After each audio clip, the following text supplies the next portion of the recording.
नमो सिद्धाणं नमो आयरीयाणं नमो वज्रायाणं नमो लोये सव्वसाहूणम्।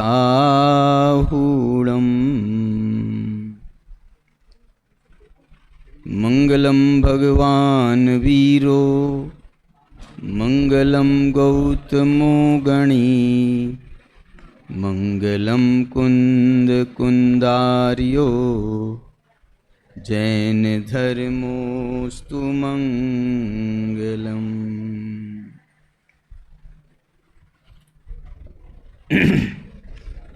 अनंत धर्ममय आत्म के प्रतिपादक नयनंत कहना संभव है नहीं 43 कहंत 47 कहंत। 47 नयों के संबंध में ये हमारी कक्षा चल रही है। 47 नयों का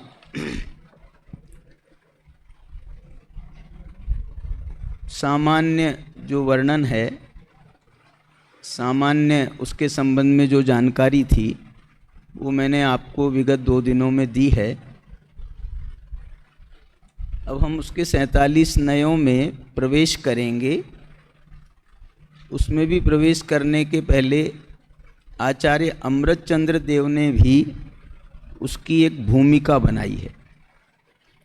वास्तव में कल जो मैं बात कर रहा था वो भी इसी भूमिका तक आने के लिए था, लेकिन अपना समय हो गया था तो मैंने आपसे कहा था कि अपन आज इसकी चर्चा करेंगे।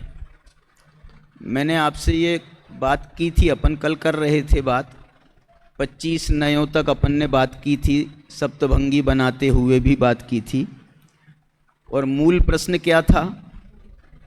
मूल प्रश्न क्या था जिस पर हमने चर्चा की थी कल? ना, वो मूल प्रश्न नहीं था। अभी तो अपन एक एक नयों में विशेष रूप से गए ही नहीं हैं। मूल प्रश्न था कि ये जो 47 नय हैं ये आत्मा को जानने के लिए कार्यकारी हैं या सब द्रव्यों को, सब पदार्थों को, सब वस्तुओं को, प्रत्येक द्रव्य गुण पर्याय को, जितना भी जो कुछ है सबको जानने के लिए कार्यकारी हैं या अकेले आत्मा को जानने के लिए कार्यकारी हैं? तो इसका उत्तर क्या आया था? इसका उत्तर अपन जो चर्चा कर रहे थे वो इस दिशा में कर रहे थे कि ये 47 नय जो हैं ये हमको प्रत्येक वस्तु को जानने में काम आएंगे। फिर इसका आत्मा से कोई संबंध है क्या? अरे जब सब वस्तुओं को जानने में काम आएंगे तो आत्मा भी तो एक वस्तु है, इसलिए आत्मा को जानने के लिए भी काम आएंगे। अच्छा, अब मैं आपसे ये दूसरी बात पूछ रहा हूँ कि यहाँ जो अमृतचंद्राचार्य ने 47 नय बताए हैं ये किसको जानने के लिए बताए गए? आत्मा को जानने के लिए बताए हैं कि सब वस्तुओं को जानने के लिए बताए हैं? कैसे कैसे बोलते हो ये बात? आप ये बात कैसे कह सकते हो कि जो है उन्होंने आत्मा को जानने के लिए 47 नय बताए हैं? मुझे तो लगता है सब वस्तुओं को जानने के लिए। भाई नय तो श्रुति ज्ञान के अंश हैं। श्रुति ज्ञान का विषय क्या है बताओ? तत्वार सूत्र से बताओ, श्रुति ज्ञान का विषय क्या है?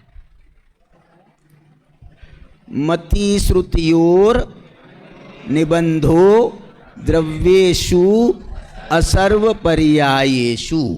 क्या मतलब है इसका? जो मति ज्ञान और श्रुति ज्ञान दोनों का एक ही विषय बताया है, लेकिन वो ये कह रहे हैं मति ज्ञान श्रुति ज्ञान का जो विषय है वो सर्वद्रव्येषु है।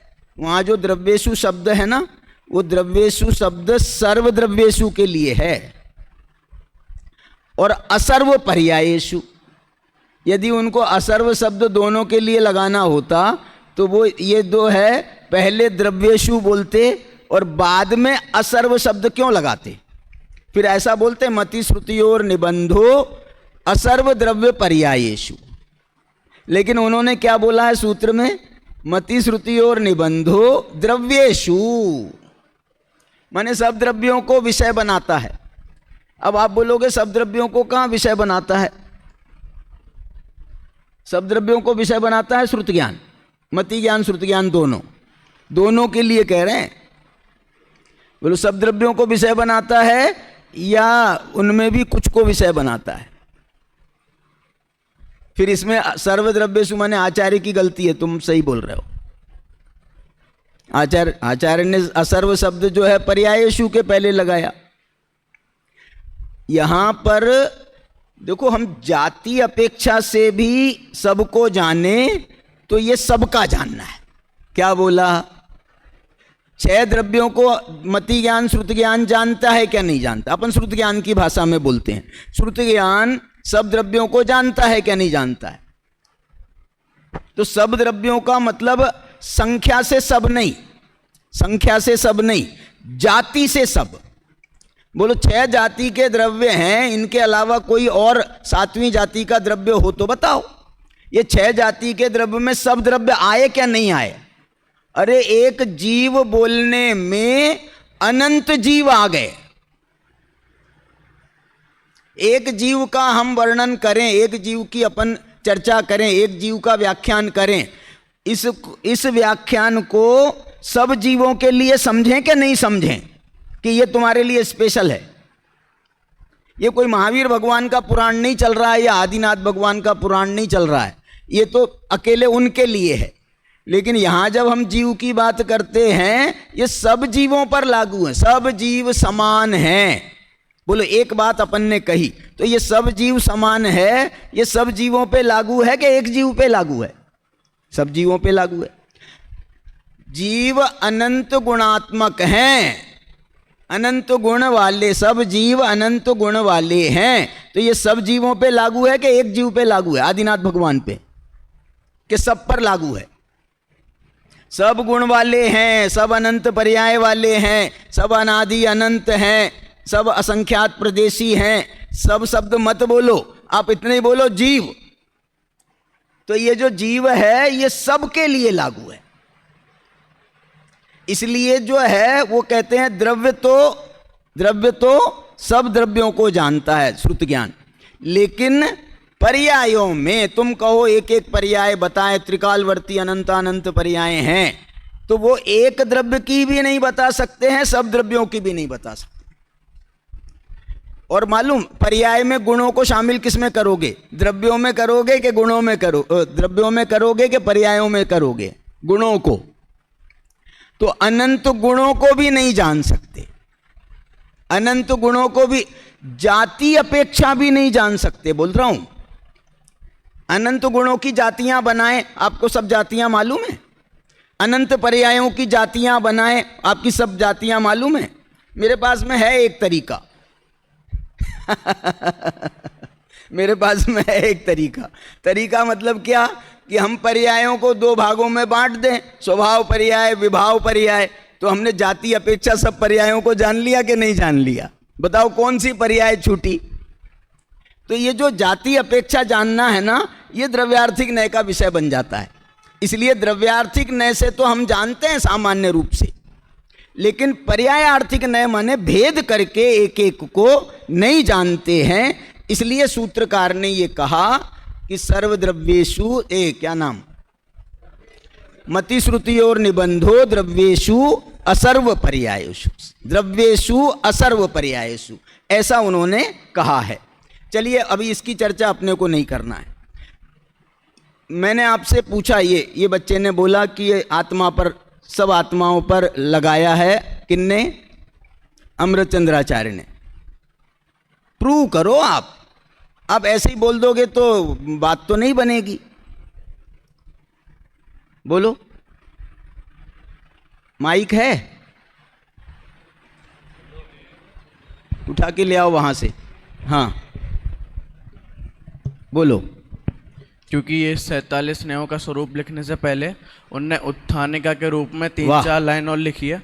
उसमें ने प्रश्न से शुरू करा है कि ननु कोयम आत्मा वाह। कथम च अवाप्यत इति चेत। अब तुम्हारे देखो, तुम लोग कितने विद्यार्थी हो, लगभग 100 मान लें अपन, 100 नहीं मानो तो 75 मान लो, 75 नहीं मानो तो तुम्हारे जितनी मर्जी आए उतने मान लो लेकिन एक लड़के ने उसका जवाब दिया और सटीक जवाब दिया। अरे अमृतचंद्राचार्य से पूछो ना, मैंने आपको पहले ही बोला था कि हम उसकी भूमिका की चर्चा करेंगे। अमृतचंद्राचार्य ने आज उसकी क्या भूमिका लिखी है। उनका पहला शब्द है परिशिष्ट का। ये परिशिष्ट 47 नयों का चालू किया है।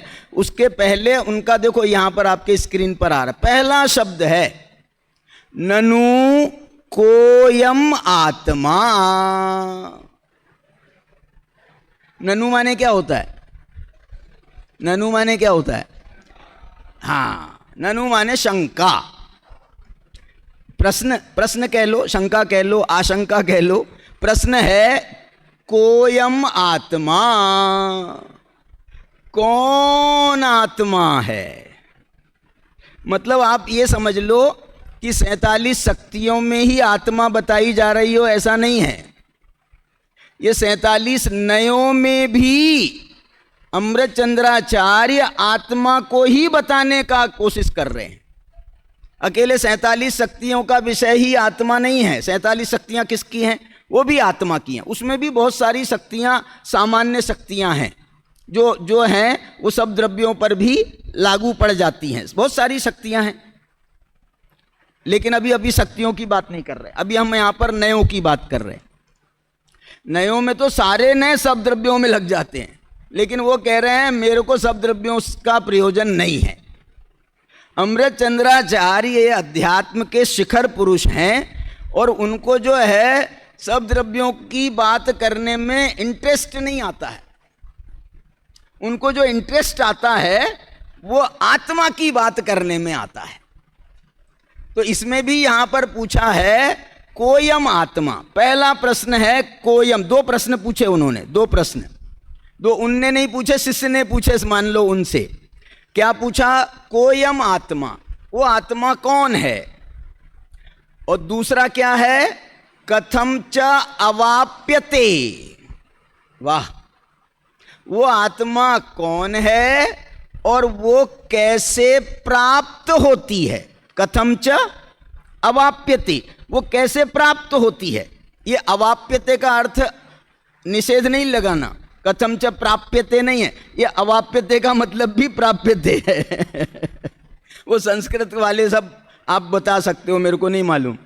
कथम च अवाप्यते, अ शब्द से ये अवाप्यते माने प्राप्यते, कथम च प्राप्यते। क्या बोल रहे?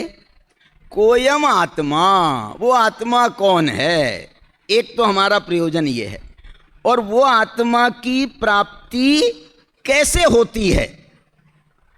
यहां पर आत्मा की प्राप्ति का मतलब आत्मा तो है प्राप्त हमारे पास में, आत्मा को प्राप्त करना है आपको। आत्मा तो प्राप्त है, अनादिकाल से हम स्वयं आत्मा है, तो आत्मा प्राप्त करना है। तो यहां पर प्राप्त करने का क्या मतलब है? प्राप्त करने का मतलब है कथम च ज्ञायते। कोयम आत्मा, वो आत्मा कौन है और कथम च ज्ञायते, और कैसे उस आत्मा को हम जान सकते हैं। बस इसमें ये 47 नयों का जवाब है। इसमें 47 नयों का जवाब है। अब एक प्रश्न मेरा मन हो रहा है आपसे पूछने का कि वो तो आपने 47 शक्तियों में ही बता दिया था आत्मा कौन है, अनंत शक्तियों से संपन्न आत्मा है, तो वो तो आपने वहां भी बता दिया था। फिर यहां प्रवचन सार में आप फिर से क्यों रिपीट कर रहे हो? इसका मतलब है, प्रश्न मेरा ये नहीं है, प्रश्न मेरा ये है कि वो 47 शक्तियों के व्याख्यान में और ये 47 नयों के व्याख्यान में, इसमें मूलभूत अंतर क्या है? ये दादा का प्रवचन सार चलाना भाई। बताओ, बोलो क्या प्रश्न है? प्रश्न क्या है? 47 शक्तियों के व्याख्यान में और 47 नयों के व्याख्यान में मूलभूत अंतर क्या है? जबकि 47 शक्तियां भी आत्मा की शक्तियों को बता रहे हैं और 47 नए भी आत्मा को बता रहे हैं, तो फिर क्या फर्क हुआ? और दोनों के नंबर भी सेम हैं दोनों के नंबर भी सेम हैं, तो हम कैसे माने कि वो 47 शक्तियां अलग हैं और ये 47 नए अलग हैं? हाँ बोलो। वहाँ पर समय सार जी में जो 47 शक्तियों की बात है, तो वो शक्ति अर्थात वहाँ आत्मा में जो शक्ति है, स्वरूप है, उसकी चर्चा है सामान्य रूप से। लेकिन वहाँ ये नहीं बताया कि उस आत्मा को प्राप्त कैसे करना है। तो प्रवचन सार में नयों के माध्यम से मज़ा नहीं आया। मतलब ये उत्तर इन्होंने कोशिश करी है अपने दिमाग से, उसने दिमाग लगाया है कि यहाँ पर तो कथम च प्राप्यते वाली बात करी है ना, तो ये नयों के माध्यम से उसको प्राप्त किया जाता है। तो फिर ऐसा कर लें कि जो 47 शक्तियाँ हैं और एक एक शक्ति को जानने वाले एक एक नए हैं। तो पहली शक्ति कौन सी है? जीवत्व शक्ति। तो जीवत्व शक्ति को जानने वाला नए कौन सा हुआ भाई साहब वरुण जी? जीवत्व नए। दूसरी शक्ति कौन सी है? चिति शक्ति। तो ये दूसरा नए कौन सा हो गया? चिति नए। तीसरी शक्ति कौन सी है? दृषि शक्ति। तो ये दृषि नए।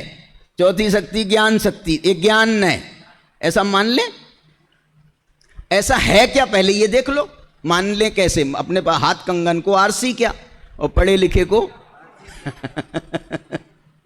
बोलो। हाँ बोलो, शाबाश। ये वहाँ पर जो शक्तियों की बात की है वो मात्र जीव की शक्तियाँ हैं, कहा जाए तो अस्थि रूप से कथन किया है। पर यहाँ पर विरुद्ध दो धर्मों को लेकर के कथन किया है, तो अस्थि नास्ति दोनों रूप से कथन किया गया है। अच्छी कोशिश है, अच्छी कोशिश है, लेकिन मैं अभी संतुष्ट नहीं हूँ। हाँ जी, हाँ बोल भाई, पीछे वाला। देखो इन्होंने मैं इसको थोड़ा सा स्पष्टीकरण कर दूं। इन्होंने कहा कि वो 47 शक्तियाँ वो आत्मा की शक्तियाँ बताई हैं और यहाँ पर उसको जानने के उपाय स्वरूप 47 नए बताए हैं, ऐसा इन्होंने कहा। तो उसमें मैंने अपनी आपत्ति दर्ज कराई, वो आपने सुनी। इन्होंने क्या कहा? इन्होंने कहा, क्या कहा तुमने? हाँ, शक्तियाँ जो हैं वो अस्थि रूप से बताई गई हैं और यहाँ पर जो नए हैं वो अस्थि नास्ति रूप से बताए गए हैं। अपन ने उसका कल कथन किया था ना, अस्थि नास्ति नहीं है वास्तव में, ये जोड़े हैं, जोड़े। इसको जोड़े कहना ज़्यादा उचित होगा। वो कभी कभी वैसे जोड़े भी होते हैं, नास्ति स्वरूप भी होते हैं, और कभी कभी नास्ति स्वरूप नहीं भी होते हैं। अस्तित्व नए, नास्तित्व नए को तो हम कह सकते हैं ये परस्पर विरुद्ध हैं। अब द्रव्य पर्याय को विरुद्ध बोलोगे, एक अपेक्षा से विरुद्ध कह सकते हैं, एक अपेक्षा से, लेकिन सर्वथा वो द्रव्य की ही तो पर्याय हैं। तो ये विरुद्ध कहाँ हुआ? विरुद्ध में ये तो समझ में अस्तित्व नास्तित्व, हाँ ये विरुद्ध है। ऐसे विरुद्ध जोड़े वहाँ भी हैं, समय सार में भी, शक्तियों में भी जोड़े हैं। भाव शक्ति, अभाव शक्ति, तो परस्पर विरुद्ध हो गई। भाव अभाव शक्ति, अभाव भाव शक्ति हो गई, जोड़े विरुद्ध हो गए। और भी जोड़े विरुद्ध के हो सकते हैं, बताओ। हाँ बोल बेटा, वो तेरे पीछे वाला बता रहा है। मैंने उसकी तरफ इशारा किया था पहले। हाँ, नए से जब भी बात करी जाती है तो ज्ञान के लिए नए होते हैं, स्वत के विकल्पी हैं। तो आत्मा को पूरी तरीके से तो फिर भी नहीं कह सकते, लेकिन ज़्यादा से ज़्यादा धर्मों की तरफ से पूरे धर्मों को जानने के लिए 47 नयों की बात यहाँ पर करी। और फिर समय सार में जो शक्तियों की बात करी तो वो श्रद्धापेक्षा से कह सकते हैं। क्योंकि आत्मा में ये भी शक्ति है, ये भी शक्ति है, तो मेरे में ये सारी शक्तियाँ हैं, तो ऐसी खुद में श्रद्धा करके वो श्रद्धापेक्षा और यहाँ ज्ञान अपेक्षा बात कही जाती है। ये उत्तर सही है। और ये वाला उत्तर जो है ना बेटा, वो दादा का प्रवचन सार निकालो ना, दादा का। ये प्रवचन सार का 500 कौन सा नंबर का पेज था? 514। देखो दादा ने इस बात का जवाब दिया है स्टार्टिंग में। उन्होंने ये 47 नयों का परिशिष्ट जब लिखा है तो वो भी जो है ना एक एक नए के व्याख्यान में तो बहुत बाद में गए हैं। अमृत चंद्राचार्य तो 4 लाइन के बाद ही चले गए, लेकिन दादा जो हैं वो गए हैं 4 पेज के बाद उन्होंने 4 पेज की भूमिका बनाई है 47 नयों की। ये तो इसमें बनाई है, वो प्रवचन सार अनुशीलन में थोड़ी और बड़ी हो सकती है शायद, वो नहीं मालूम। लेकिन देखो यहाँ पर ये बताना मैं चाह रहा हूँ और ऊपर जाना, और ऊपर जाना। ये तो ग्रंथ, ये ग्रंथ जो है आप और इसके पहले बताना। ये और पहले नहीं, ये जो अभी ये वाला ये टीका है ना, नई टीका, ज्ञायक भाव प्रबोध, नहीं क्या नाम है इसका, ज्ञान गेय प्रबोधन, ज्ञान गेय तत्व प्रबोधनी टीका। ये पुराना प्रवचन सार जो अपने यहाँ से छपा है वो वाला है। ये स्मारक का प्रवचन सार तो है, लेकिन ये दादा वाला जो दादा की टीका वाला है वो नहीं है। वो आप यदि निकालो, या उससे भी निकाल सकते हो, अनुशीलन से भी निकाल सकते हो, या फिर वो 47 नए वाली पुस्तक से भी निकाल सकते हो। चलो अभी मैं आपको जो है मैं आपके पढ़ के बताता हूँ यहाँ पर दादा ने इसमें क्या लिखा। जो ये बच्चे ने बात कही ना, वो दादा ने कैसे संकेत किया है वो सुनना आप। यह भगवान आत्मा के धर्मों का विश्लेषण है। 47 नयों के बारे में कह रहे हैं। समय सार में भगवान आत्मा में उछलती हुई अनंत शक्तियों का विवेचन किया गया है, ठीक है। और प्रवचन सार में आत्मा में सदा विद्यमान अनंत धर्मों का विवेचन है। उसमें अनंत शक्तियों का विवेचन है और यहाँ पर अनंत धर्मों का विवेचन है। वो शक्तियों में एक शब्द और डाला है उन्होंने। क्या शब्द डाला है? आपके पास में ग्रंथ तो है ना, यही ग्रंथ में देख लो, पेज नंबर 514। इसमें जो है उछलती हुई शक्तियों का, ये उछलती हुई शक्तियों का कुछ भाव कुछ अलग है। अभी शांति जी जो बोल रहे थे ना कि मैं आत्मा का लक्षण जो है ज्ञान दर्शन को नहीं मानना चाहता हूं, चेतना को भी नहीं मानना चाहता हूं। किसको मानना चाहता हूं? उपयोग को। उपयोग क्यों है भाई? उपयोग जो है इसकी भाषा में कहेंगे, 47 शक्तियों की भाषा में, तो उपयोग उछलता हुआ है माने वो प्रगट है, प्रगट है वो। और ये जो है गुण तो अनंत गुण है, वो सुप्त भी रह सकते हैं। शक्तियां ये सुप्त रहने वालों में नहीं है। शक्तियां कैसी हैं? ये सुप्त रहने वालों में नहीं है, ये उछलने वालों में है। मतलब ये अपना एहसास कहें, अपनी सामर्थ्य कहें, उसका बोध कराती रहती हैं शक्तियां। शक्तियों में ज्ञान शक्ति भी है 4थे नंबर की। शक्तियों में एक 10वें नंबर की शक्ति कौन सी है? अनीता बताएगी सर्वज्ञत्व शक्ति। अब बताओ फर्क ज्ञान शक्ति में और सर्वज्ञत्व शक्ति में क्या फर्क है? ज्ञान शक्ति भी शक्ति है। वो जो है ना ज्ञान शक्ति कैसी है? साकार उपयोगमयी।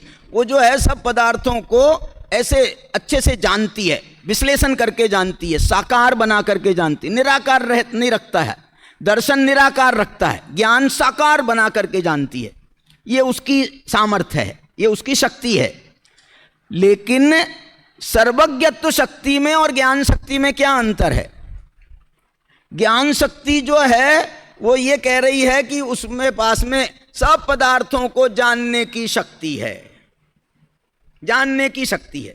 सब पदार्थों को भी मत कहो, ज्ञान आत्मा के पास में जानने की शक्ति है। सर्वज्ञत्व शक्ति क्या कह रही है? सबको जानने की शक्ति है। क्या बोला? जानने की शक्ति में और सर्वज्ञत्व शक्ति में फर्क समझ में आया? ज्ञान शक्ति तो कह रही है मेरे पास में जानने की शक्ति है, तो जानने की शक्ति तो मेरे पास भी है। लेकिन सर्वज्ञत्व शक्ति माने हमारे चोपसम ज्ञान के पास भी जानने की शक्ति है। लेकिन सर्वज्ञत्व शक्ति क्या कह रही है? सबको जानने की शक्ति है। विश्व ऐसा उसमें परिभाषा है उसकी। सर्वज्ञत्व शक्ति कह रही है सबको जानने की शक्ति है। तो सबको जानने की शक्ति में इसमें जो है आत्मा का एक वैभव प्रकट हो रहा है। सर्वदर्शित्व शक्ति, सर्वज्ञत्व शक्ति, स्वच्छत्व शक्ति, प्रकाश शक्ति, ये जो आत्मा की जो है ना, इसलिए दादा ने और गुरुदेव ने भी ये निष्कर्ष निकाला है कि जो 47 शक्तियां हैं ये सम्यक दर्शन का विषय है, ये दृष्टि का विषय है। इसमें आत्मा की सामर्थ्य का बोध होता है, आत्मा के स्वभाव का बोध होता है। लेकिन जो नए हैं, नए आत्मा की सर्व अवस्थाओं की सूचना देते हैं, नए आत्मा की क्षोभसम ज्ञान की भी सूचना देते हैं। अरे नए खुद ही क्षोभसम ज्ञान में होते हैं, श्रुति ज्ञान में नए होते हैं, इसलिए वो आत्मा के सर्व अवस्थाओं की सूचना देते हैं। राग आत्मा करता है ऐसा एक नए है, लेकिन 47 शक्तियों में कोई राग करने वाली शक्ति हो तो बताओ। 47 शक्ति में राग करने वाली कोई शक्ति नहीं है, क्योंकि वो आत्मा का विभाव है। मैं तो इसको इस भाषा में बोलता हूं, राग 47 शक्तियों में क्यों शामिल नहीं है? क्योंकि वो शक्ति नहीं है, वो आत्मा की कमजोरी है। शक्ति के सामने अपोजिट में कौन आएगा? वो आत्मा की कमजोरी है, इसलिए वहां पर कमजोरियां नहीं बताई जाती हैं, वो श्रद्धेय है। आत्मा जो है, शक्तियों का विषयभूत जो आत्मा है वो श्रद्धेय है, वो श्रद्धा का विषय है। और समय सार भी जो है वो श्रद्धा प्रधान ग्रंथ है। और प्रवचन सार कैसा ग्रंथ कहा जाता है? ज्ञान प्रधान ग्रंथ कहा जाता है। इसलिए ये आत्मा की सर्व अवस्थाओं को बताता है, आत्मा की सब चीजों को बताता है।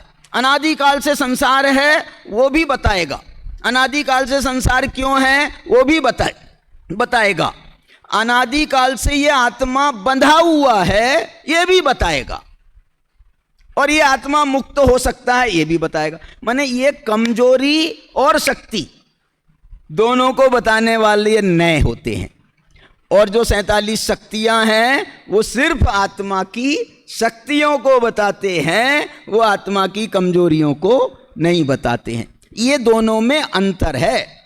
इसलिए दादा की भाषा में सुनो, एक ही वाक्य में बताता हूं। समय सार श्रद्धा प्रधान ग्रंथ है, अतः उसमें श्रद्धेय शक्तियों का वर्णन है। ये आ गया स्क्रीन पे भी, ये दूसरा पैराग्राफ देखो।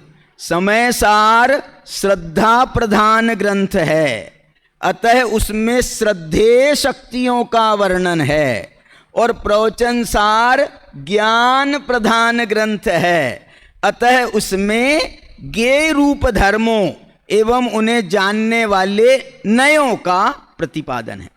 देखो, शक्तियों में के वर्णन में उन्होंने शक्तियों का वर्णन किया, शक्तियों को बताने वाले ज्ञान की चर्चा नहीं करी, शक्तियों को बताने वाले ज्ञान की चर्चा नहीं करी। वो शामिल है, वो शक्तियों का वर्णन करेंगे, वो तो वर्णन कर रहे हैं तो जानने के लिए ही कर रहे हैं, बताने की क्या जरूरत है। लेकिन यहां पर जब प्रवचन सार में आए हैं तो प्रवचन सार में वो धर्मों का भी वर्णन कर रहे हैं और वो धर्मों के बताने वाले नए का भी वर्णन कर रहे हैं। इसका मतलब ये हुआ, आत्मा की जो 47 शक्तियां कहें, अनंत शक्तियां कहें, वो आप ये भाषा मत बोलना। क्या भाषा? कि ये आत्मा में किसी अपेक्षा से 47 शक्तियां हैं। क्या बोला? ये भाषा श्रद्धा को मंजूर नहीं है, ये ज्ञान की भाषा है। श्रद्धा की भाषा ये नहीं होती है कि वो किसी अपेक्षा से शक्ति संपन्न है, किसी अपेक्षा से शक्ति संपन्न है। अरे मैं तो हूं शक्ति, इसमें अपेक्षा मत लगाओ। ये श्रद्धा की भाषा है। श्रद्धा में थोड़ी अपेक्षाएं होती हैं। अपेक्षा कहाँ लगती है?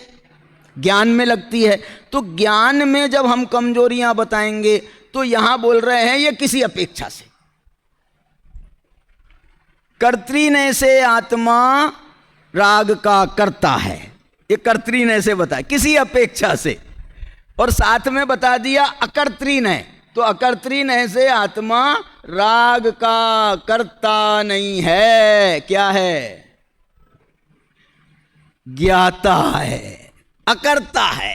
राग का वो करता है, वो कर्तृनय कह रहा है, और अकर्तृनय कह रहा है आत्मा तो ज्ञाता दृष्टा आत्म राम है, वो करता नहीं है। तो ऐसे जो है इसमें आपको सारी बातें आएंगी, इसलिए इनका कथन जो किया गया है अपेक्षा से किया गया। प्रवचन सार ज्ञान प्रधान ग्रंथ है, अतः इसमें ज्ञेय रूप धर्मों और उन्हें जानने वाले नयों का प्रतिपादन, दो चीजें हो गई। और वहां पर क्या है? समय सार श्रद्धा प्रधान ग्रंथ है, इसलिए उसमें श्रद्धेय शक्तियों का वर्णन है। ये बात को हमको समझना पड़ेगा। जब ये कहा जाता है ना कि दृष्टि के विषय में पर्याय शामिल है क्या नहीं है, दृष्टि के विषय में पर्याय शामिल है क्या नहीं है, तो वो जो हम श्रद्धा की तरफ से बात करते हैं, तो श्रद्धा के विषय में दो नहीं हो सकते भाई साहब, श्रद्धा के विषय में दो नहीं हो सकते, हमारे श्रद्धेय दो नहीं हो सकते। दूसरा आएगा तो वो दूसरे नंबर पे आ सकता है, लेकिन एक ही नंबर पे शीर्ष पर दो नहीं बैठ सकते। आत्मा हमारा श्रद्धेय है, बोले साहब आत्मा को भी बना लो श्रद्धेय और वो परमात्मा को भी बना लो श्रद्धेय, बोले हम दोनों को श्रद्धेय बनाएंगे, लेकिन वो परमात्मा हमारी निश्चय श्रद्धा का विषय नहीं है, वो हमारी व्यवहार श्रद्धा का विषय हो सकता है। देवशास्त्र गुरु का श्रद्धान व्यवहार श्रद्धान का विषय है, लेकिन निश्चय श्रद्धान का विषय वो एकमात्र हमारा त्रिकाली ध्रुव भगवान आत्मा है, वो ही रहेगा, दूसरा उसकी जगह ले नहीं सकता। सिद्ध भगवान, बोलो सिद्ध भगवान को, सिद्ध भगवान निश्चय श्रद्धा के विषय हैं कि व्यवहार श्रद्धा के विषय हैं? सिद्ध भगवान वंदितु सव्व सिद्धे वाले कुंद कुंद भगवान जिनको नमस्कार कर रहे हैं, अरे यार तुम कुंद कुंद भगवान से भी विचलित नहीं हो रहे, बोले वही कुंद कुंद भगवान कह रहे हैं कि अरुहा सिद्धाय रिया उज्जाया साहु पंच परमेठी ते विहु चिट्ठही आदे। बोले मैं श्रद्धा करने गया था सिद्ध भगवान के पास में, सिद्ध भगवान के पास में गया था श्रद्धा करने के लिए, और उनके पास उनके प्रति श्रद्धा थी तभी तो उनके पास गया, नमस्कार नमस्कार किया, लेकिन उनने जो है मेरे को ढूक करके नहीं देखा। ढूक करके समझिए, मतलब ऐसी तिरछी नजर से देख लेते कौन आया है नमस्कार करने के लिए, उनने ऐसा तिरछी नजर से भी नहीं देखा। तो फिर मैंने बोला यार कुछ चक्कर है, कोई बात है बात। तो फिर हमने ये जानने की कोशिश करी कि ये सिद्ध भगवान क्या कर रहे, ये सिद्ध भगवान हमको पलट कर, हम इनको देखें, ये पलट के हमको देखें तो बात कुछ समझ में आती है। हम तुमसे जय जिनेंद्र करें, तुम हमसे पलट करके जय जिनेंद्र करो तो बात समझ में आती है। अब एक तरफा मैं तुमसे जय जिनेंद्र करते रहूं और तुम मुंह बना करके चले जाओ, तो ये कितने दिन चलेगी गाड़ी? और ये भगवान के पास में हम जा रहे, भगवान हमारी तरफ देख ही नहीं रहे। तो फिर हमने कहा भगवान है तो बहुत अच्छे आदमी, माने बहुत अच्छे हैं बहुत परमात्मा है, परम आत्मा है, लेकिन ये करते क्या हैं? तो कुंद कुंद भगवान ने बताया, भगवान ने तो नहीं बताया कुछ, कुंद कुंद भगवान ने, आचार्य देव ने बताया, ते विहु चिट्ठही आदे, वो भी अपनी आत्मा में चेष्टा कर रहे हैं। तो मेरी समझ में आ गया, क्या समझ में आ गया? फिर मैं भी क्यों सिद्ध भगवान की श्रद्धा करूं, मैं क्यों उनकी आराधना करूं, मैं क्यों उनमें चेष्टा करूं? फिर मैं भी तम्हा आदाहु में शरणम, इसलिए मेरे को तो मेरी आत्मा ही शरण है। देखना ये बहुत जोरदार बात है। इसलिए एक एक कहावत है ना, एक कोई दोहा है ना, तामे दो न समाए, हैं? में दो न समाए, प्रेम गली अति सांकरी, आए हाय, में दो न आए समाए। हाय।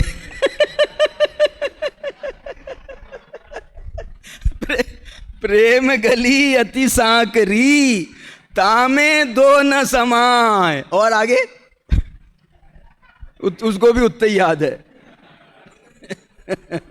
प्रेम गली अति सांकरी, तामे दो न समाए, पता नहीं।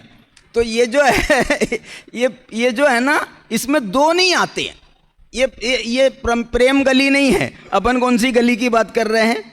श्रद्धान गली अति सांकरी, तामे दो न समाए। उसमें श्रद्धान की गली में दो नहीं बैठ सकते, दो नहीं आ सकते, दो हमारी श्रद्धा के विषय नहीं हो सकते। निश्चय श्रद्धा की, व्यवहार श्रद्धा में तो फिर व्यवहार नाम ही भेद का है, तो उसमें हजारों आ जाएंगे, देव आ जाएंगे, शास्त्र आ जाएंगे, गुरु आ जाएंगे, धर्म आ जाएंगे, और पता नहीं जो जो लाना चाहो सब विषय आ जाएंगे। जिनवाणी के सारे विषय उसकी श्रद्धा के विषय हो जाएंगे हमारे। लेकिन यहाँ पर जो है, यहाँ पर निश्चय श्रद्धा की बात है, तो ये एक विषय हुआ।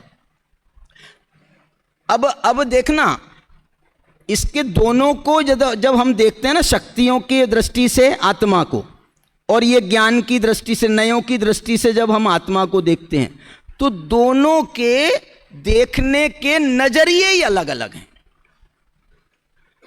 वहां हमारे को अपने श्रद्धान को पुष्ट करना है, और यहां पर हमको उस आत्मा के संबंध में सारी जानकारी इकट्ठी करना है। हमको कोई जानकारी छोड़ना नहीं है, कोई जानकारी हमको वैसी नहीं करना है, एकांतवादी नहीं बनना है। श्रद्धा एकांतवादी होती है, सम्यक एकांत जो है वो श्रद्धा का विषय है, और ज्ञान का जो विषय है वो सम्यक अनेकांत है। सम्यक अनेकांत मत कहो, सम्यक अनेकांत भी और सम्यक एकांत भी। तो ये जो है, ज्ञान में सब बताओ आत्मा का, हमको उसका भेद स्वरूप भी बताओ, अभेद स्वरूप भी बताओ, नित्य स्वरूप भी बताओ, अनित्य स्वरूप भी बताओ, एक स्वरूप भी बताओ, अनेक स्वरूप भी बताओ, जो भी जितने स्वरूप हैं।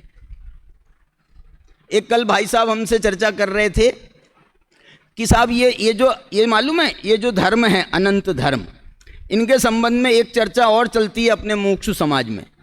वो क्या चर्चा चलती है कि दृष्टि के विषय में ये धर्म आते हैं क्या नहीं आते।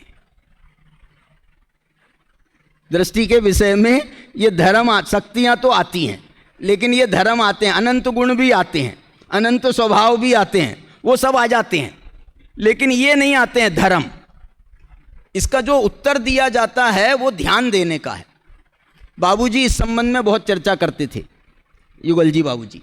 तो वो जो है वो कहते हैं धर्म क्यों नहीं आते, वो प्रेम गली अति सांकरी, श्रद्धान गली अति सांकरी, तामे दो। ये जो धर्म है ये अकेले रहते ही नहीं है।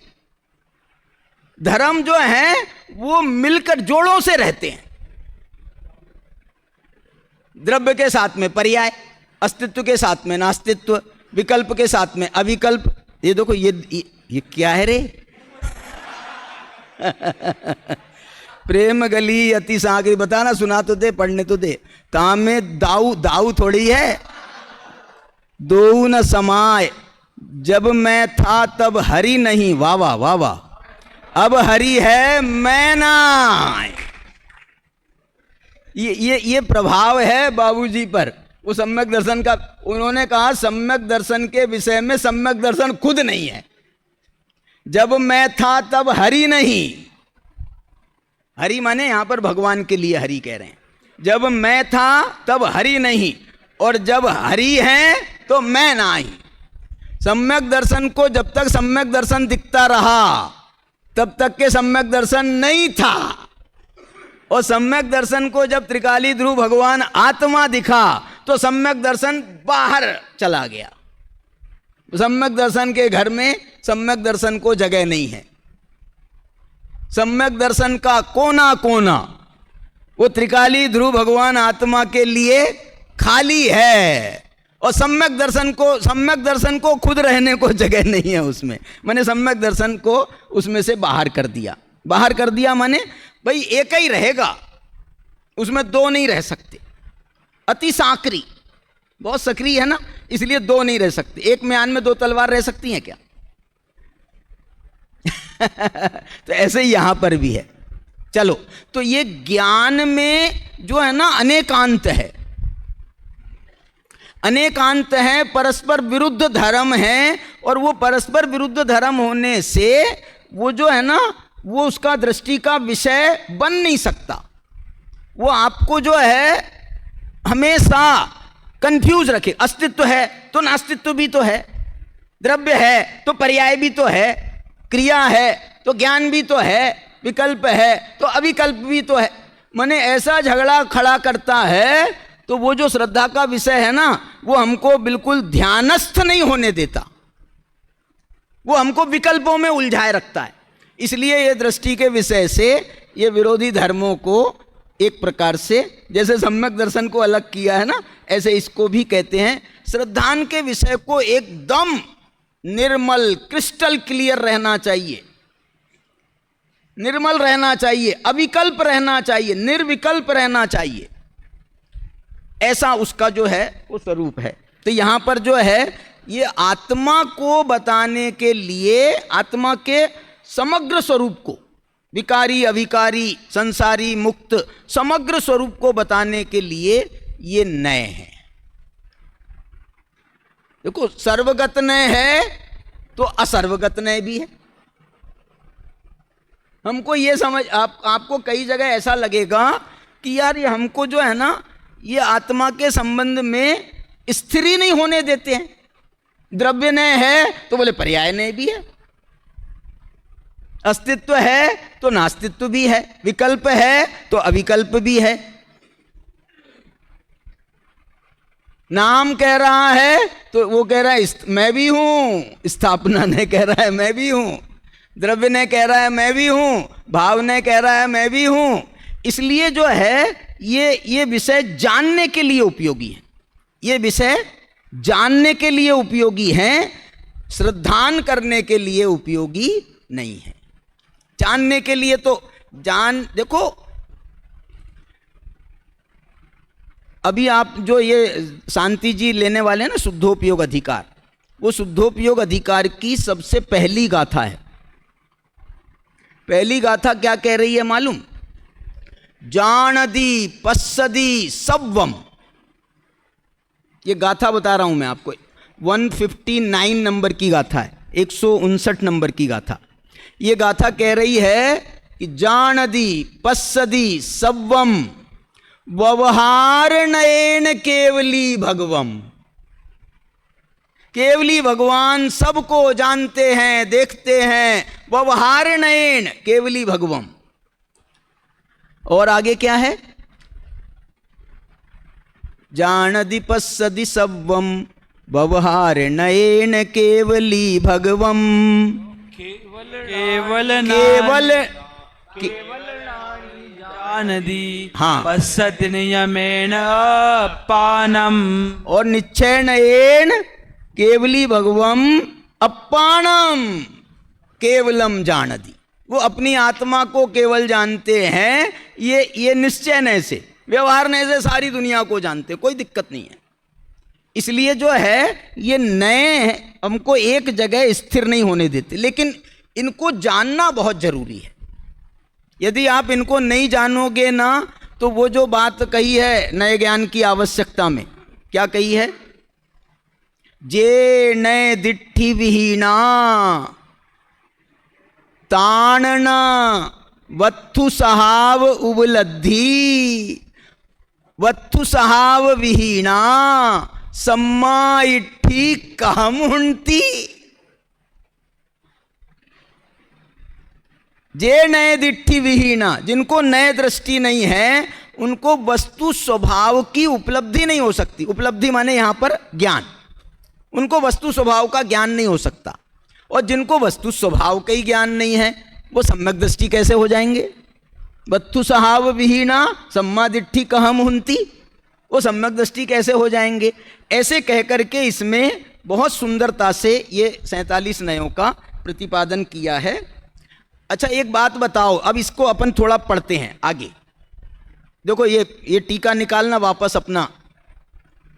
कोयम आत्मा कथम च अवाप्यते, ठीक है। अब इसके बाद में उत्तर शुरू हो रहा है। क्या बढ़िया जवाब है। दादा ने अपने प्रवचन में बताया था कि इसको बोलते हैं जिंदा जवाब। क्या बोलते हैं? उन्होंने कहा वो आत्मा कौन है और कैसे प्राप्त होता है? बोले अभी तक क्या कर रहे थे, सो रहे थे क्या? अभी तक क्या कर रहे थे? हम तो घंटे भर से यही बता रहे हैं कि आत्मा कैसे प्राप्त होता है, कैसे प्राप्त हो। अब तुम पूछ रहा वो कौन सी कहावत है? रामायण पूरी हो गई, क्या हो गया? रामायण पूरी हो गई। वो अंत में पूछ रहा है भाई साहब ये सीता जी कौन थी रामचंद्र जी की? हैं? सीता हट सीता किसका बाप था?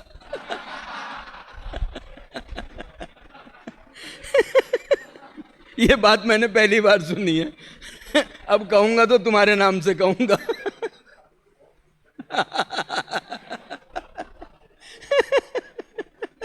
क्या हुआ? मैंने पता ही नहीं, बोले पूरी रामायण पूरी हो गई और अब ये पूछ रहा है भाई साहब एक बात का जवाब दे के जाओ तुम हमको आखिरी में जाते जाते, ये सीता जी रामचंद्र जी की कौन थी? ऐसे ही ये जो है पूरा प्रवचन सार हो गया, पूरा समय सार हो गया। अब ये पूछ रहे हैं महाराज कोई हम आत्मा, ये आत्मा कौन है और कैसे प्राप्त होता है? अच्छा हुआ ये शिष्य के मुंह से रखा। अमृत चंद्राचार्य ने इसका क्या जवाब दिया मालूम? अब देखो जवाब, इति चेत के बाद अभिहितम एतत्। अभिहितम एतत् का मतलब क्या है? अभिहितम एतत् का मतलब है अरे बता तो दिया। क्या बोला? अरे बता तो दिया। अब उसने ऐसा हाथ जोड़ा बेचारे ने, तो दया आ गई अमृत चंद्राचार्य को, तो वो कहते हैं चल पुनरप्यभिधीते, चल फिर से बताते हैं। इसको बोलते हैं जिंदा भाषा। मैंने बता तो दिया, अब फिर भी जिंदा है ना हम, तो तेरा देख करके चेहरा देख करके थोड़ा सा दया आ रही है। ये पूछ रहा था मेरे से, बोले भाई साहब थोड़ा सरलता से ऐसा बता देना। ये क्या नाम है इस लड़के का? हैं?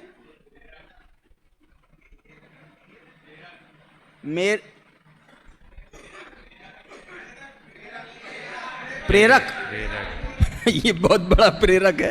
ये जो है मेरे से कहता है भाई साहब आप सरलता से बता देना। मतलब मैं कर क्या रहा हूं इतनी देर से? अभिहितम एतत्, अरे बता तो दिया। चलो अब इसको देख करके मेरे को दया आ रही है। पुनरप्यधीते, फिर से बताते हैं थोड़ा। अब देखना इसमें कितना सुंदर उन्होंने 3 लाइन में ये पूरे नयों का सार बताया है। पूरे नयों का सार बताया। क्या बताया है? चलिए पढ़ते हैं, तो मैं आपको पढ़ाता हूं थोड़ा थोड़ा करके। आत्मा ही, दिख रहा है? आत्मा ही तावत चैतन्य सामान्य व्याप्त अनंत धर्म अधिष्ठात्री। अभी मैं तोड़ तोड़ के पढ़ रहा हूं, इसलिए आपको लग रहा होगा कि यार ये पता नहीं कहां से पढ़ रहे हैं। अनंत धर्म अधिष्ठात्री एकम द्रव्यम अनंत धर्म व्यापक अनंत नय व्यापी एक श्रुत ज्ञान लक्षण प्रमाण पूर्वक स्वानुभव प्रमीयमाणत्वात्। इसका अब हिंदी निकालो, इसके बाद का स्लाइड है। देखो इसमें ये कह रहे हैं वो कि ये जो आत्मा है, अब इसमें आपको ध्यान देना पड़ेगा कि ये जो इसमें जो है ना नयों का और श्रुत ज्ञान का, सामान्य से हम कह देते हैं नय क्या है, तो बोले श्रुत ज्ञान का एक अंश का नाम नय है। श्रुत ज्ञान क्या है संस्कृत में? श्रुत ज्ञान एक देशो नया, ऐसा कुछ है। तो जो है एक देश का नाम नय है, हम सामान्य से कह देते हैं। यहाँ अमृतचंद्राचार्य ने इसको ये 47 नयों को भी इसमें कवर करते हुए ये परिभाषा बनाई है। उन्होंने क्या परिभाषा बनाई? अब ये देखो, ये भी, इसको भी मैं हिंदी है भले ही, लेकिन आपको फिर से पढ़ा रहा हूँ। प्रथम तो आत्मा वास्तव में चैतन्य सामान्य में, चैतन्य सामान्य में व्याप्त अनंत धर्मों का अधिष्ठाता एक द्रव्य है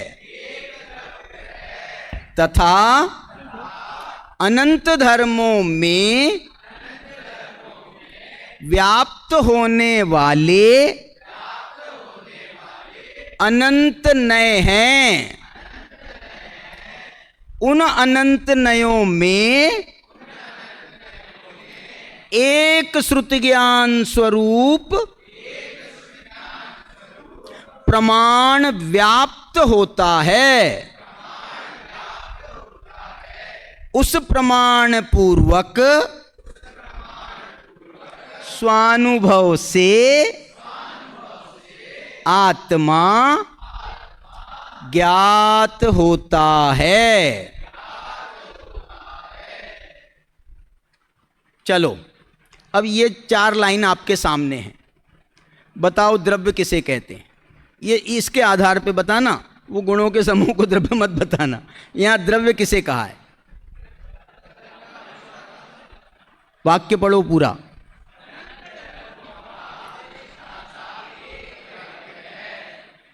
ये इसकी परिभाषा कैसे बन जाएगी? जो अनंत धर्मों का अधिष्ठाता होता है उसे द्रव्य कहते हैं। इसके आधार पर ये परिभाषा, यही परिभाषा तो अपनी वो है, गुणों के समूह को द्रव्य कहते हैं। यही तो परिभाषा है ना, इसमें भी तो यही कहा ना, अनंत धर्मों का अधिष्ठाता कहा। यहाँ पर गुण नहीं कहा है, यहाँ पर गुणों का कहा है। तो अनंत धर्मों का अधिष्ठाता कौन है? द्रव्य है। अच्छा अब इसमें बताओ मेरे को, अधिष्ठाता माने क्या है? अधिष्ठाता किसे कहते हैं? अधिष्ठाता किसे कहते हैं? अपने यहाँ भाई साहब एक अधिष्ठाता थे, मालूम आपको?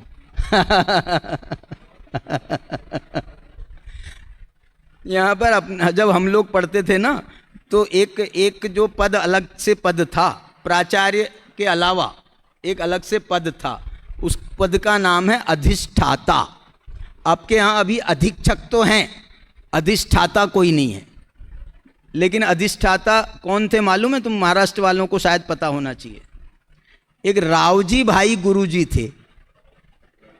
रावजी भाई गुरुजी आपके नासिक के थे सर, गजपंथा वाले आपके नासिक के। तो जो है रावजी भाई गुरुजी थे, वो अधिष्ठाता थे। वो हम लोगों को बुलाते थे, कोई शिकायत हो जाए कुछ तो बुलाते थे, एम ना चले ऐसा नहीं चलेगा, तुम गड़बड़ करते हो, ऐसा नहीं चलेगा, ऐसा करके डांटते थे जम के। आते थे, महीने 2 महीने रहते थे और जो है रूल्स रेगुलेशंस सब बना के जाते थे। बाद में हम लोग सब, मतलब वो बात छोड़ो। तो जो है कहने अधिष्ठाता कहते हैं। अधिष्ठाता का एक शब्द बोलता हूं मैं आपको। अधिष्ठाता कहते हैं मालिक। अधिष्ठाता माने मालिक। और बताओ शब्द, मेरे पास में डिक्शनरी से 20 शब्द हैं अधिष्ठाता के। प्रमुख बहुत अच्छा शब्द है, और बताओ स्वामी। देखो सुनो, मैं शब्द बता रहा हूं। यूनिवर्सिटीज में जो डीन शब्द होता है, डीन कहलाता है, इसका अनुवाद अधिष्ठाता है। वीसी को भी कह सकते हैं अधिष्ठाता। वाइस चांसलर जो है वो अधिष्ठाता है, चांसलर अधिष्ठाता नहीं है। अधिष्ठाता उसको कहते हैं जो वहीं रहता भी है। वाइस चांसलर जैसे यूनिवर्सिटी का वहीं रहता है, लेकिन चांसलर तो वो राज्यपाल महोदय हैं, वो थोड़ी रहते हैं यहाँ पर, इसलिए वो अधिष्ठाता नहीं कहलाएंगे। अधिष्ठाता जो सामने रहता है वो अधिष्ठाता कहलाता है। प्राचार्य आदि पदों को भी अधिष्ठाता कह सकते हैं। उच्च पदस्थ अधिकारी को अधिष्ठाता कहा, अध्यक्ष को अधिष्ठाता कहते हैं। प्रमुख, नियंता, क्या शब्द है, नियंता को अधिष्ठाता कहते हैं। स्वामी, मुखिया, ये इतने सारे शब्द जो हैं, ये आपको, ये शब्द मैं इसलिए बता रहा हूं, इससे आपको एक चीज का ध्यान आएगा कि द्रव्य क्या चीज है। क्या बोला, द्रव्य क्या चीज है, माने जो अपने अनंत धर्मों का अधिष्ठाता है, मतलब उसके पास में कितने धर्म हैं, कितनी शक्तियां हैं, कितने पावर हैं, कितने गुण हैं, कितनी उसकी विशेषताएं हैं। ये एक जो द्रव्य है, और यहां पर द्रव्य किसे कह रहे हैं, यहां द्रव्य कह रहे हैं आत्मा को, क्योंकि पहली लाइन शुरू हुई है ना, प्रथम तो आत्मा अनंत धर्मों का अधिष्ठाता एक द्रव्य है। बाकी बीच का छोड़ दिया मैंने। आत्मा अनंत धर्मों का अधिष्ठाता एक द्रव्य है। बाद में देखना, हेलो, बाद में देखना, अभी यहां देख। आत्मा वास्तव में चैतन्य सामान्य में व्याप्त अनंत धर्मों का अधिष्ठाता एक द्रव्य है।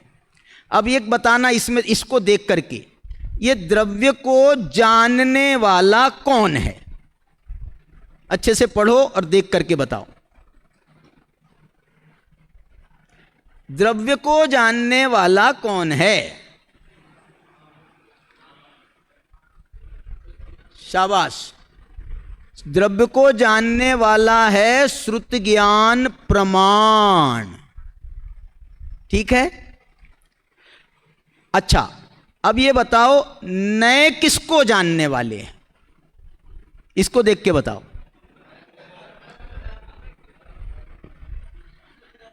हाँ, व्याप्त मत बोल। ये नए किसको जानने वाले हैं, नए धर्मों को जानने वाले हैं। ये अनंत धर्मों को जानने वाला एक नए है क्या, बताओ देख के।